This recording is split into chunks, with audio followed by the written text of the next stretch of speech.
Railway भर्ती board second friends आपके लिए सेट लेकर आए हैं। Railway group D, NTPC, RRB, JE, ALP stage 1, ALP stage 2। वो साइंस के क्वेश्चन जो प्रीवियस क्वेश्चन है हमारे, वो सारे के सारे क्वेश्चन दूसरा सेट हमारा आ चुका है।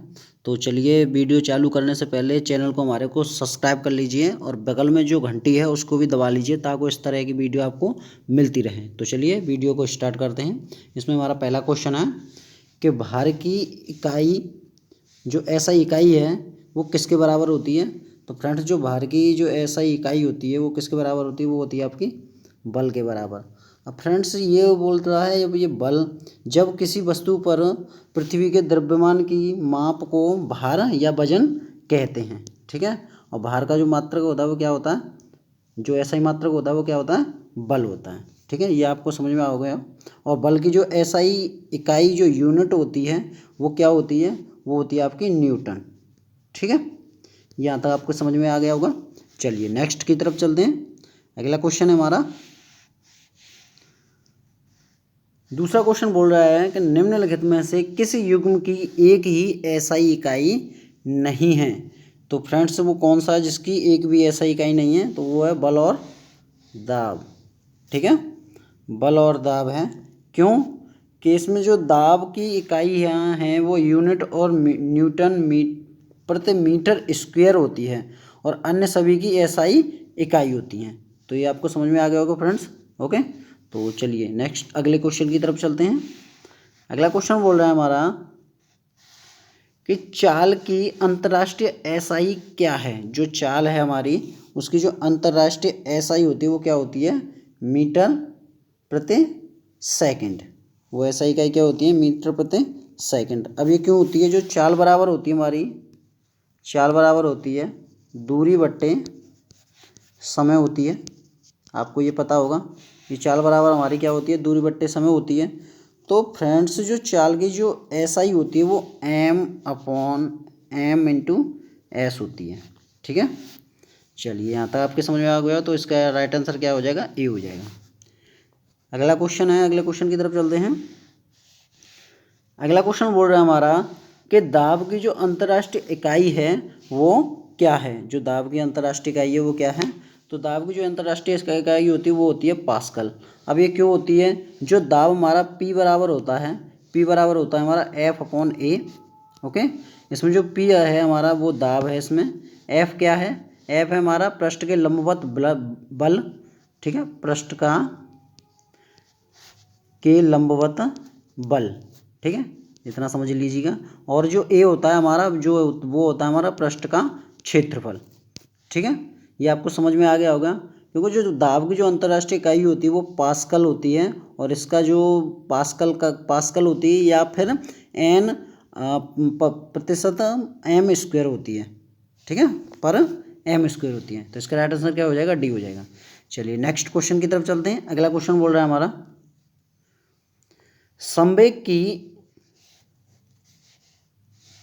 संवेग की अंतर्राष्ट्रीय इकाई क्या है। जो संवेग है हमारा, जो अंतर्राष्ट्रीय इकाई है वो क्या है, किलोग्राम मीटर सेकंड -1।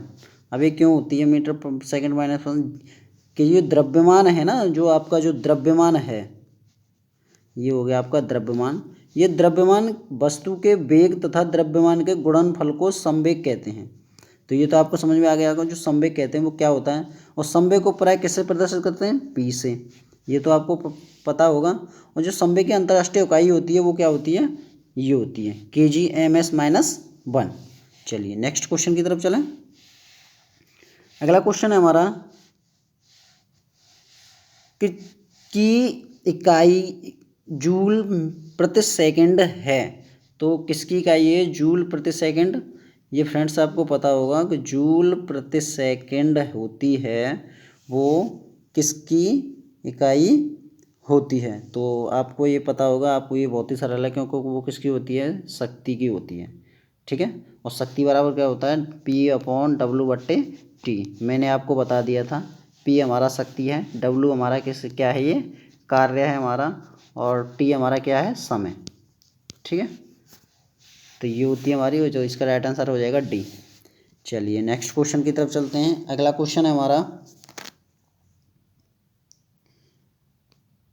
अगला क्वेश्चन है कि एसआई इकाई न्यूटन है। तो फ्रेंड्स वो एसआई इकाई होती है वो न्यूटन की क्या होती है, वजन और बल होता है। अब वो क्या होता है, जो वो बल वो बाह्य कारक है जो किसी वस्तु की आरंभिक अवस्था में परिवर्तन करता है या परिवर्तन करने का प्रयास करता है। यह एक कौन सी है, यह सदिश राशि है। इसका जो मात्रक होता है वो क्या होता है, न्यूटन होता है। ओके फ्रेंड्स, और जो पृथ्वी का मान होता है वो होता है 9.8 होता है फ्रेंड्स, 9.8 लगभग 10 लेकर चलिए, लगभग 10 मीटर प्रति सेकंड स्क्वायर। तो इसका ये होता है जो गुरुत्वाकर्षण बल का परिमाण है ये, ठीक है। और जिसकी एसआई इकाई न्यूटन होती है और एक राशि क्या है, सदिश राशि है। ये इतना ध्यान रखिएगा। ओके, चलिए नेक्स्ट क्वेश्चन की तरफ चलते हैं। अगला क्वेश्चन बोल रहा है कि विद्युत धारा की एसआई इकाई क्या है। जो आपकी जो विद्युत धारा है वो एसआई इकाई क्या है, तो उसका क्या होता है, एम्पियर होता है। अब ये क्यों होता है, जो विद्युत धारा होती है हमारी आई बराबर होती है Q अपॉन टी। तो ये आई है हमारी विद्युत धारा है, Q हमारा आवेश है आपका, और टी हमारा क्या है, समय है। ओके, तो ये यहाँ तक कंफर्म हो गया, ये हमारा आवेश है। तो ये होता है हमारा विद्युत धारा बराबर आवेश अपॉन समय। तो इसका राइट आंसर क्या हो जाएगा, एम्पियर हो जाएगा। चलिए नेक्स्ट क्वेश्चन की तरफ चलें। अगला क्वेश्चन बोल रहा है कि शक्ति की इकाई क्या है। जो शक्ति है, जो शक्ति की इकाई होती है वो क्या होती है, वो होती है वॉट। अब ये वॉट क्यों होती है, जो शक्ति मैंने अभी बताया था कि P बराबर W/T होती है। तो ये W क्या होता है, हमारा कार्य होता है, और ये T होता है हमारा समय। ओके, ये तो होता है आपका। और P बराबर होता है, अब इसको ये करेंगे तो P बराबर क्या हो जाएगा, यही वाला आ जाएगा आपका निकल के। जो शक्ति की जो एसआई इकाई होगी वो क्या होगी, वॉट हो जाएगी। ओके, शक्ति की एसआई क्या हो जाएगी, वॉट हो जाएगी। तो इसका राइट आंसर क्या हो जाएगा, बी हो जाएगा। नेक्स्ट क्वेश्चन की तरफ चलते हैं। अगला क्वेश्चन है कि एसआई इकाई वोल्ट है, तो वो किसकी एसआई इकाई है, जिसकी जो वोल्ट है। तो इसका राइट आंसर क्या आएगा, विभवांतर। तो इसका राइट आंसर क्या हो जाएगा, विभवांतर। अभी क्यों हो जाएगा, अभी विभवांतर क्या होता है, किन्हीं दो बिंदुओं के बीच विद्युत विभव के अंतर को विभवांतर कहते हैं। ओके, किसी दो बिंदुओं के बीच विद्युत विभव के अंतर को विभवांतर कहते हैं। अर्थात एकांक आवेश को एक स्थान से दूसरे स्थान तक ले जाने में किया गया कार्य विभवांतर कहलाता है। ये इतना समझ लीजिए, ठीक है। और इसका मापन ओम के नियम से भी किया जाता है, ठीक है। और इसका मात्रक क्या होता है, इसका मात्रक होता है आपका वोल्ट होता है, ठीक है। क्या होता है इसका मात्रक, वोल्ट। और विभवांतर बराबर क्या होता है, तो प्रतिरोध इंटू आपका विद्युत धारा, ठीक है। प्रतिरोध इंटू विद्युत धारा। यहाँ तक आपको समझ में आ गया। नेक्स्ट क्वेश्चन की तरफ चलें। नेक्स्ट क्वेश्चन बोल रहा है हमारा, कूलम्ब की एसआई इकाई क्या है। जो कूलम्ब होता है उस कूलम्ब की एसआई इकाई क्या होती है। तो इसका राइट आंसर क्या आएगा, विद्युत आवेश। अब ये विद्युत आवेश क्यों होता है, तो पहले तो ये समझ लीजिए कि विद्युत आवेश होता क्या है। तो विद्युत आवेश वो होता है, किसी पदार्थ का वह गुण है जिसकी उपस्थिति में किसी अन्य आवेश द्वारा वह पदार्थ एक बल अनुभव करता है, ठीक है। आया समझ में, दोबारा से देखिए कि जिसकी इस उपस्थिति में किसी अन्य आवेश द्वारा वह पदार्थ एक बल अनुभव करता है, ठीक है। और इसका एसआई इकाई क्या है, कूलम्ब होती है। ओके, क्या होती है, कूलम्ब होती है। इसकी एसआई इकाई क्या होती है, कूलम्ब होती है। चलिए अगले क्वेश्चन की तरफ चलते हैं। अगला क्वेश्चन बोल रहा है हमारा कि दाब की एसआई इकाई क्या है। तो फ्रेंड्स, जो दाब की जो एसआई इकाई होती है वो क्या होती है, पास्कल होती है। ये तो आपको पता है। अब ये पास्कल होता क्या है, तो किसी सतह के एकांक क्षेत्रफल पर लगने वाला बल दाब कहते हैं या पास्कल कहते हैं। तो दाब बराबर क्या होता है, दाब बराबर फ्रेंड्स आपका होता है, दाब बराबर होता है आपका तल के लंबवत, ओके, बल और बट्टे तल के तल का जो क्षेत्रफल होता है, ओके, ये होता है आपका दाब। अब इसका दाब का जो मात्रक होता है वो दाब का मात्रक होता है, तो दाब का मात्रक बराबर ये क्या होता है फ्रेंड्स, ये होता है बल का मात्रक अपॉन क्षेत्रफल का मात्रक, ठीक है, बल का मात्रक अपॉन क्षेत्रफल का मात्रक।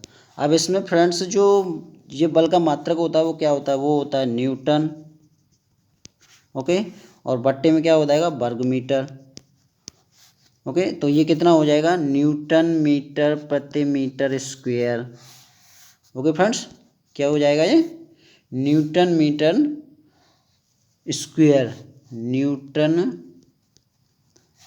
प्रति मीटर स्क्वायर हो जाएगा ये। तो इसका राइट आंसर क्या हो जाएगा, पास्कल हो जाएगा। वो इसकी एसआई इकाई पूछ रहा है, एसआई इकाई क्या है, पास्कल है। चलिए अगले क्वेश्चन की तरफ चलते हैं। अगला क्वेश्चन बोल रहा है हमारा, त्वरण की एसआई इकाई क्या है, जो आपका त्वरण होता है उस त्वरण की एसआई इकाई क्या है, ओके फ्रेंड्स। अभी मैंने जो दाब की एसआई इकाई बताई थी, अभी बताई थी मैंने, दाब की जो एसआई इकाई बताई थी, तो वो क्या आई थी, वो थी आपकी क्या थी, पास्कल थी। चलिए अगले क्वेश्चन की तरफ चलते हैं। अगला क्वेश्चन हम बोल रहे हैं हमारा, जो त्वरण होता है, त्वरण की एसआई इकाई क्या होती है फ्रेंड्स, जो त्वरण की एसआई इकाई क्या होती है, तो त्वरण की एसआई इकाई होती है आपकी ms-2। अभी ये त्वरण क्या होता है, तो फ्रेंड्स आपको ये तो पता है कि त्वरण हमारी आपकी सदिश राशि है, ये तो पता है ना, त्वरण क्या है, सदिश राशि है। अब ये त्वरण होता क्या है, तो त्वरण होता है किसी कण या वस्तु के वेग परिवर्तन, किसी कण या वस्तु के वेग परिवर्तन की दर को त्वरण कहते हैं, ठीक है, ये आपको पता है। किसी कण या वस्तु के वेग परिवर्तन की दर को त्वरण कहते हैं। त्वरण क्या है, एक सदिश राशि है। जो इसका मात्रक एसआई मात्रक होता है वो क्या होता है, एम प्रति सेकंड स्क्वायर, ओके, क्या होता है, एम प्रति सेकंड स्क्वायर, ठीक है। यहाँ तक आपका समझ में आ गया। जो त्वरण की एसआई की इकाई क्या होती है, तो वो होती है आपकी ms-2, ठीक है। चलिए नेक्स्ट क्वेश्चन की तरफ चलते हैं। अगला क्वेश्चन बोल रहा है हमारा, संवेग की एसआई पद्धति में इकाई क्या है, जो संवेग की एसआई पद्धति होती है वो इसका जो इकाई पद्धति है वो क्या है, तो वो इकाई पद्धति है kgm प्रति सेकंड, ओके, इसका राइट आंसर ये हो जाएगा। चलिए नेक्स्ट क्वेश्चन की तरफ चलते हैं। नेक्स्ट क्वेश्चन बोल रहा है हमारा कि निम्नलिखित में से कौन सी तापमान की एसआई इकाई है, तो जो तापमान की जो एसआई इकाई है वो क्या है, केल्विन है। अब ये केल्विन क्यों है, ये केल्विन इसलिए है जो 1852 ईस्वी में प्रस्तुत की गई थी। ये केल्विन पैमाना लॉर्ड केल्विन ने, ठीक है, किसने की थी, पैमाना लॉर्ड केल्विन ने की थी। और ये तापमान की इकाई है, ओके, तापमान टेम्परेचर होता है ना, उसकी इकाई है। इसमें एक जल के हिमांक को 273, कितना, 273 केल्विन या डिग्री में ले तो सेल्सियस ए का क्वथनांक 373 होता है। क्वथनांक कितना होता है, 373, और वो भी किसमें, केल्विन में होता है, ओके। इन दोनों के बीच की जो दूरी को 100 बराबर भागों में बांटा गया है। इन दोनों की जो दूरी होती है ना 100 बराबर भागों में बांटा गया है। तो यहाँ तक आप समझ लीजिए, ज़्यादा डीप मत चलिए। तो यहाँ का जो वो पूछ रहा है उसी को हम आंसर देते हैं। निम्नलिखित में से कौन सी जो तापमान की एसआई इकाई है, तो वो क्या है, वो है केल्विन। चलिए अगले क्वेश्चन की तरफ चलते हैं। अगला क्वेश्चन बोल रहा है, भार की एसआई इकाई वही है जो कि एसआई इकाई है। फ्रेंड्स वो क्या कह रहा है, भार की जो एसआई इकाई वही है जो कि एसआई इकाई है। तो इसका जो आंसर हो जाएगा वो हो जाएगा क्या, बल हो जाएगा। अब ये बल क्यों हो जाएगा, बल यूँ हो जाएगा, भार तथा बल दोनों सदिश राशि हैं, ये तो आपको पता होगा, भार तथा बल दोनों सदिश राशि हैं। और जब सदिश राशियाँ हैं तो परिणाम और दिशा दोनों होते हैं इन दोनों में, परिणाम और दशा दोनों होते हैं। और भार और बल दोनों का SI मात्रक क्या होता है? किलोग्राम मीटर प्रति सेकंड स्क्वायर होता है। ये तो आपको पता होगा, किलोग्राम मीटर प्रति सेकंड स्क्वायर होता है, अथवा न्यूटन। ओके, न्यूटन होता है। उसे किससे प्रदर्शित करते हैं? एन से प्रदर्शित करते हैं। तो इसका राइट आंसर क्या हो जाएगा? BC हो जाएगा। चलिए अगले क्वेश्चन की तरफ चलते हैं।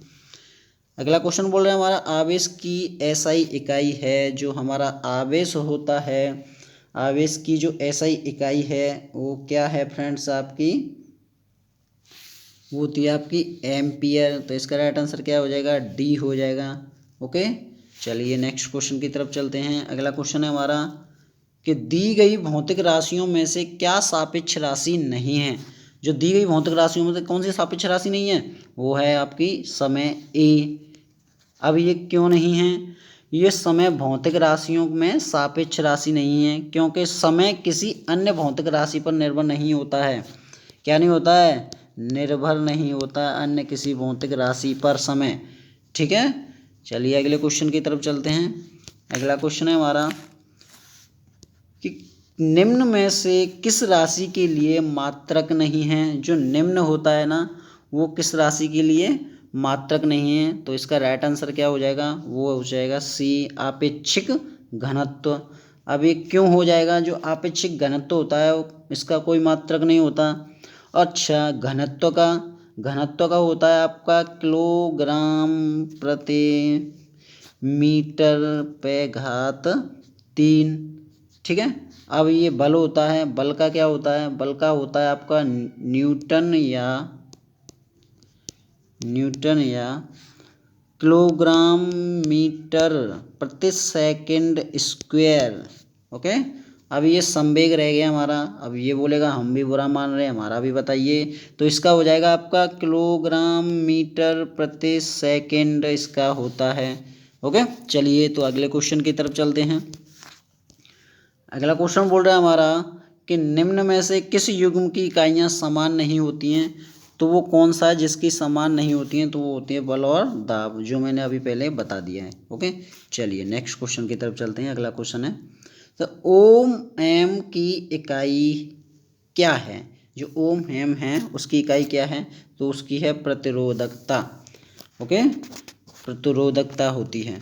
क्यों होती है? कि जो 1 मीटर लंबे किसी पदार्थ का जो टुकड़ा जिसके अनुप्रस्थ काट का क्षेत्रफल 1 वर्ग मीटर होता है तथा पदार्थ के उस टुकड़े का प्रतिरोधकता कहलाती है। जो प्रतिरोधकता या विशिष्ट प्रतिरोध भी बोलते हैं इसे, ये होता है आपका P बराबर R। अब सही में ले लीजिए या किसी में भी ले लीजिए, अब A/L होता है और जो होता है ओम मीटर। ठीक है, ये होता है आपका ओम मीटर होता है। तो इसका राइट आंसर क्या हो जाएगा? A हो जाएगा। चलिए नेक्स्ट क्वेश्चन की तरफ चलते हैं। अगला क्वेश्चन बोल दे रहा है हमारा कि SI इकाई एम्पियर है। जो SI इकाई है वो एम्पियर है। किसकी है? वो है आपकी विद्युत धारा की। अब आप फ्रेंड्स ये बोलेंगे विद्युत धारा क्या होती है? तो विद्युत धारा होती है फ्रेंड्स आवेश प्रवाह की दर को विद्युत धारा कहते हैं। आवेश प्रवाह की दर को विद्युत धारा कहते हैं। इसका जो SI मात्रक होता है वो क्या होता है? एम्पियर होता है। इसका SI मात्रक क्या होता है? एम्पियर होता है। ओके, चलिए अगले क्वेश्चन की तरफ चलते हैं। अगला क्वेश्चन बोलता है मंदता की अंतर्राष्ट्रीय SI इकाई है। मंदता की अंतर्राष्ट्रीय SI इकाई है। जो मंदता, अब फ्रेंड्स आप ये बोलोगे मंदता क्या होती है? तो मैं आपको समझाता हूँ। किसी गतिमान वस्तु के वेग परिवर्तन की दर को मंदता कहते हैं। ओके, किसी गतिमान वस्तु के वेग परिवर्तन की दर को मंदता कहते हैं। यदि वेग परिवर्तन की दर ऋणात्मक है तो इसे मंदता कहा जाता है। ठीक है, सॉरी फ्रेंड्स मैं गलत बोल गया, थोड़ा दिमाग से निकल गया। किसी गतिमान वस्तु के वेग परिवर्तन की दर को त्वरण कहते हैं। ओके, क्या कहते हैं? त्वरण कहते हैं। अगर इसका मान ऋणात्मक है तो मंदता कहते हैं इसे। ओके, इसका मान क्या है, ऋणात्मक है तो मंदता कहा जाता है। जो मंदता का एसआई मात्रक होता है वो होता है MS-2। Okay, MS-2। तो इसका राइट आंसर क्या हो जाएगा, डी हो जाएगा। चलिए नेक्स्ट क्वेश्चन की तरफ चलते हैं। अगला क्वेश्चन बोल रहा है हमारा कि निम्नलिखित में से किस युग्म की एसआई इकाई समान है। तो किसकी एसआई इकाई समान है, कार्य और ऊर्जा की, जो मैं पहले बता चुका हूँ, तो इससे ज़्यादा डीप से नहीं पढ़ाऊँगा, वो मैं पढ़ा चुका हूँ इसको। चलिए अगले क्वेश्चन की तरफ चलते हैं। अगला क्वेश्चन है हमारा कि 1 पास्कल बराबर क्या होता है। आहा, क्या बढ़िया क्वेश्चन आया है। 1 पास्कल बराबर क्या होता है। तो फ्रेंड्स आपको पता है 1 पास्कल बराबर क्या होता है। तो 1 पास्कल बराबर होता है 1 Nm-2। अब 1 पास्कल बराबर क्या होता है, 1 न्यूटन। ओके, न्यूटन प्रति मीटर स्क्वायर, यही होता है ना, यही होता है ना। तो ये क्या हो जाएगा, 1 Nm²। ठीक है, चलिए अगले क्वेश्चन की तरफ चलते हैं। अगला क्वेश्चन बोल रहा है हमारा कि विभवांतर की एसआई इकाई क्या है। जो विभवांतर है हमारा, उस विभवांतर की जो एसआई इकाई है वो क्या है, वो है हमारी सी-वोल्ट। वो मैं पहले बता चुका हूँ। ठीक है, चलिए नेक्स्ट क्वेश्चन की तरफ चलते हैं। अगला क्वेश्चन बोल रहा है विद्युत धारा की अंतर्राष्ट्रीय एसआई इकाई क्या है। जो विद्युत धारा होती है हमारी, उसकी अंतर्राष्ट्रीय एसआई इकाई क्या होती है, वो होती है आपकी एम्पियर। ये भी मैं आपको पहले बता चुका हूँ। ओके, चलिए नेक्स्ट क्वेश्चन की तरफ चलते हैं कि तरंग दैर्ध्य का एसआई मात्रक क्या होता है। तरंग दैर्ध्य होता है, उसका एसआई मात्रक क्या होता है, वो होता है आपका मीटर। क्या होता है आपका, मीटर। चलिए नेक्स्ट क्वेश्चन की तरफ चलते हैं। अगला क्वेश्चन है कि इनमें से कौन सा एसआई मोल का प्रतीक है। तो कौन सा है जो एसआई मोल का जो प्रतीक होता है, तो वो होता है आपका मोल ही होता है। MOL से प्रदर्शित करते हैं मोल को। ओके, चलिए अगले क्वेश्चन की तरफ चलते हैं। अगला क्वेश्चन है हमारा कि विद्युत ऊर्जा व्यय का वाणिज्यिक मात्रक क्या है। जो विद्युत ऊर्जा बल का जो वाणिज्यिक मात्रक है वो किलोवाट घंटा है। क्या है, किलोवाट घंटा है। तो इसका राइट आंसर क्या हो जाएगा, ए हो जाएगा, किलोवाट घंटा। चलिए अगले क्वेश्चन है हमारा। अगला क्वेश्चन बोल रहा है कि मात्रक कूलाम प्रति सेकंड का दूसरा नाम क्या है। तो फ्रेंड्स इसका दूसरा नाम क्या है, एम्पियर है। ओके, क्या है, एम्पियर है दूसरा नाम इसका। अब जो एम्पियर का जो मात्रक होता है वो क्या होता है, कूलाम प्रति सेकंड होता है। ठीक है, चलिए अगले क्वेश्चन की तरफ चलें। अगला क्वेश्चन बोल रहा है हमारा तरंग वेग का एसआई मात्रक क्या है। जो तरंग वेग होती है उसका जो एसआई मात्रक होता है क्या होता है, मीटर प्रति सेकंड। क्या होता है, मीटर प्रति सेकंड। तो इसका राइट आंसर क्या हो जाएगा, बी हो जाएगा। अगला क्वेश्चन है, अगले क्वेश्चन की तरफ चलते हैं कि ध्वनि प्रदूषण में मापा जाता है। जो ध्वनि प्रदूषण होती है वो किस में मापते हैं हम, तो वो मापते हैं हम फ्रेंड्स किस में, डेसीबल में। किस में, डेसीबल में।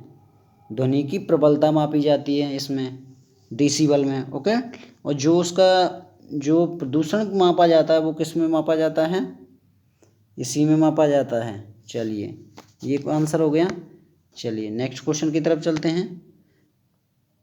एक बिल्कुल बिल्कुल, हाँ यही आंसर है आपका। चलिए अगले क्वेश्चन की तरफ चलें। अगला क्वेश्चन बोल रहा है हमारा कि ध्वनि की जो प्रबलता में मापी जाती है वो कौन सी होती है। जो ध्वनि की प्रबलता मापी जाती है, मैंने अभी बताया फ्रेंड्स आपको, वो डेसीबल ही होती है।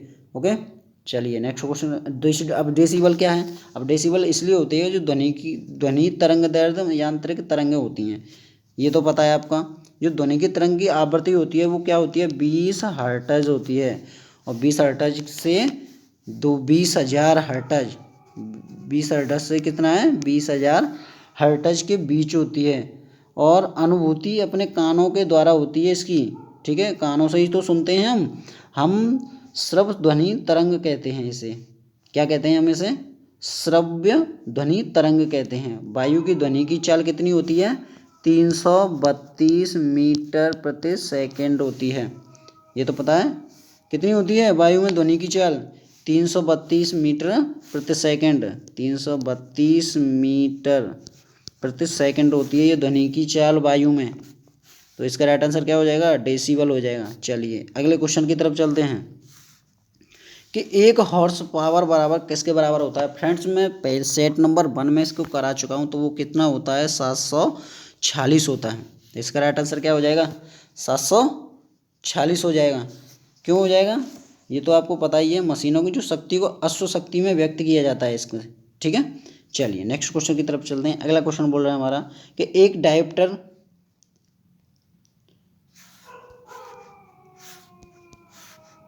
एक डायोप्टर किसके बराबर होता है। जो हमारा एक डायोप्टर होता है वो किसके बराबर होता है, तो वो होता है फ्रेंड्स हमारा एक डायोप्टर BAM-1 के बराबर होता है। तो इसका राइट आंसर क्या हो जाएगा बी हो जाएगा। चलिए नेक्स्ट क्वेश्चन की तरफ चलते हैं। अगला क्वेश्चन बोल रहा है हमारा कि 1 मीटर किसके बराबर होता है। तो फ्रेंड्स ये बढ़िया क्वेश्चन है। 1 मीटर हमारा जो होता है वो किसके बराबर होता है, बताइए बताइए बताइए किसके बराबर होता है। तो वो होता है आपका 10⁻6 माइक्रोन। तो 1 मीटर 10⁻6 माइक्रोन। 1 मीटर बराबर, अब मिमी में निकालेंगे तो 10⁻3 mm। अब इसको फीट में निकालेंगे तो 3.2 फीट। अब इसे किलोग्राम मीटर में निकालेंगे तो 10⁻³ किलोग्राम मीटर।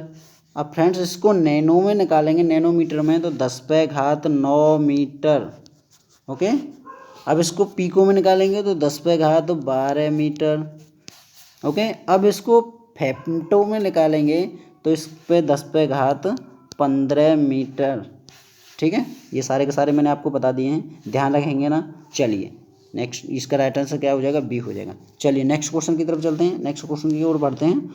नेक्स्ट क्वेश्चन बोल रहा है हमारा कि अप्रदीप्ति की माप निम्नलिखित में से किसका प्रयोग करके की जाती है। जो प्रदीप्ति की जो माप होती है वो किसके उससे की जाती है, तो लक्स मीटर होती है।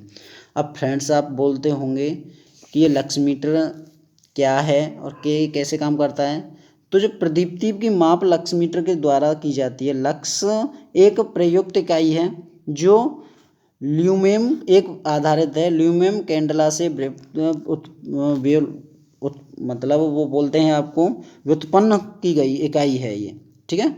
एक लक्स बराबर 1 मिलीमीटर प्रति वर्ग मीटर, जहाँ 4 पाई, ओके, 4 पाई मिल्यूमेन एक कैंडला प्रकाशीय तीव्रता से प्रकाश का स्रोत पूर्ण प्रकाशीय वहा है। ओके, क्या है वहा है। तो इस 1 लक्स बराबर क्या होता है, 1 लक्स बराबर होता है आपका 1 लूमेन प्रति मीटर स्क्वायर। क्या होता है 1 लक्स बराबर 1 लूमेन प्रति मीटर स्क्वायर, ठीक है। तो इसका राइट आंसर क्या हो जाएगा आपका लक्स मीटर। चलिए अगले क्वेश्चन की तरफ चलते हैं। अगला क्वेश्चन बोल रहा है हमारा कि 1 किलोमीटर शक्ति के बराबर होती है। जो हमारी 1 किलोमीटर होती है वो कितने शक्ति के बराबर होती है, तो वो होती है आपकी 1000 वाट के बराबर, ठीक है, 1000 वाट के बराबर होती है। चलिए अगले क्वेश्चन की तरफ चलते हैं। अगला क्वेश्चन है हमारा कि प्रकाश वर्ष द्वारा किसे मापा जाता है। जो हमारा जो प्रकाश वर्ष होता है वो किसके द्वारा मापते हैं फ्रेंड्स, हम इसको वो मापते हैं हम दूरी के द्वारा। ओके, और वो प्रकाश वर्ष द्वारा दूरी को मापा तो जाता है। प्रकाश वर्ष दूरी है जो एक प्रकाश वर्ष में तय करती है। एक प्रकाश वर्ष बराबर क्या होती है, मैंने आपको बताया था, तो 9.46 इंटू 10⁻11 किलोमीटर, 12 किलोमीटर, ठीक है, 12 किलोमीटर, मतलब 9.46 इंटू 10⁻12 किलोमीटर होता है। ओके, ये यहाँ तक हो गया आपका। चलिए नेक्स्ट और लास्ट क्वेश्चन है हमारा। अब ये बोल रहा है हमारा 1 कूलम्ब प्रति 1 सेकंड किसके बराबर होता है। 1 कूलम्ब प्रति 1 सेकंड किसके बराबर होता है, तो वो किसके बराबर होता है आपका 1 एम्पियर के बराबर होता है। ओके, अब जो एम्पियर का विद्युत धारा का जो ऐसा ही मात्रक है, ठीक है, तो विद्युत धारा बराबर क्या होता है, विद्युत धारा बराबर क्या होता है, विद्युत धारा बराबर होता है आपकी, विद्युत धारा बराबर आपका होता है आवेश बट्टे समय। ओके, क्या होता है आवेश बट्टे समय होता है ये होता है आपका। और 1 एम्पियर बराबर क्या होता है बताइए, 1 एम्पियर बराबर होता है आपका 1 कूलम्ब प्रति 1 सेकंड होता है, ठीक है। यहाँ तक थे हमारे ये जी साइंस के क्वेश्चन थे, वो 40 क्वेश्चन थे हमारे। अगर आपको हमारी वीडियो अच्छी लगी हो तो फिर प्लीज़ हमारे चैनल को सब्सक्राइब कर लीजिए और बगल में जो घंटी है उसको भी दबा लीजिए, क्योंकि रेलवे ग्रुप डी की जो डेट है वो आ चुकी है फ्रेंड्स कि कब से पेपर होने वाला है। तो हम प्रीवियस सेट क्वेश्चन लगा रहे हैं, क्योंकि इसमें से जो 25 क्वेश्चन आएंगे आपके 25 क्वेश्चन आएंगे वो किसके हैं, वो साइंस में से आएंगे। 25 क्वेश्चन हैं जो साइंस में से आएंगे, ठीक है। तो यहाँ पर आपको डेली सेट मिलता रहेगा, पर डे सेट मिलेगा। ये हमारा सेकंड 2 है। तो चलिए मिलते हैं नेक्स्ट वीडियो में, और हमारे जो टेलीग्राम चैनल है उसको भी ज्वाइन कर लीजिए, हम उसकी जो लिंक है डिस्क्रिप्शन में दे देंगे। तब तक के लिए नमस्कार।